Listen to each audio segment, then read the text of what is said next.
Our first step to take together is to look at your environment.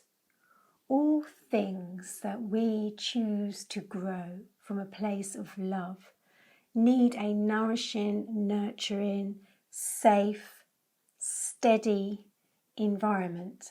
A farmer doesn't grow his crops on a field that he hasn't attended to the soils and made sure that they are rich and that they have the soils hold all that the crops need to flourish and come into their fullest potential.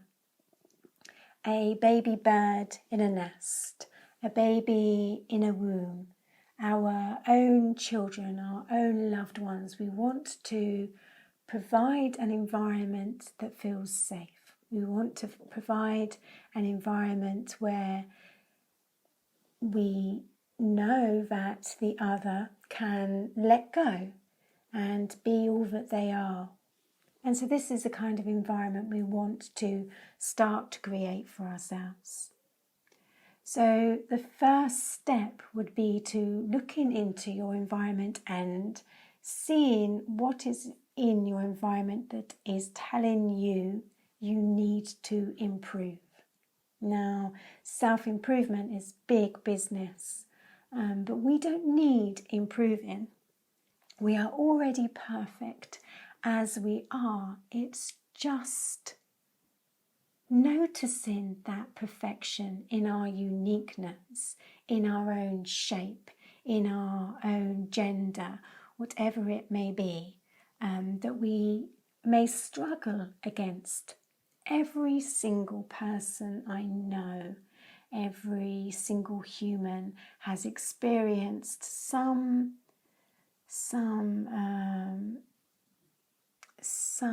hatred of their own body image, something that they despise, something that they can't accept, something that they criticize, something that they ridicule, or something that is ridiculed by another. We all go through this phase of body image.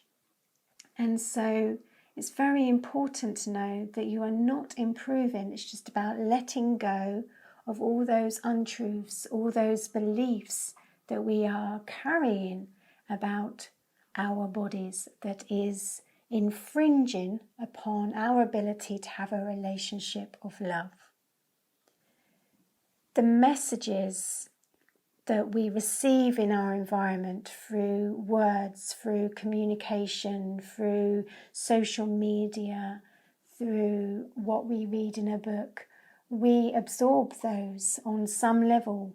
Words have power and they're there in our environment all the time, telling us what we need to be perfect, how we need to look, blah, blah, blah, blah. And we need to get rid of those.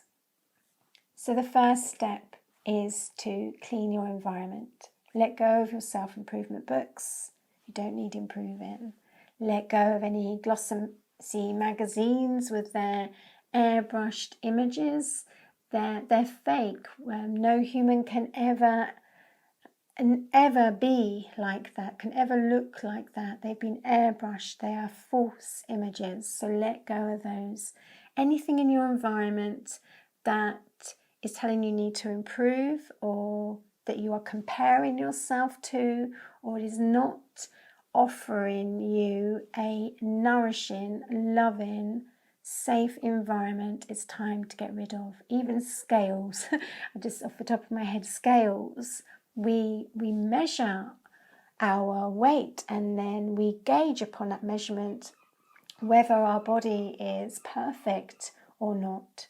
What about feeling into how we feel? And if we are content, if we feel good in that weight, then it's the perfect weight. We don't need to measure the weight. So letting go of scales, diet books, letting go of diet books, anything that is telling you you need to change the way you are, it's time to let go of today.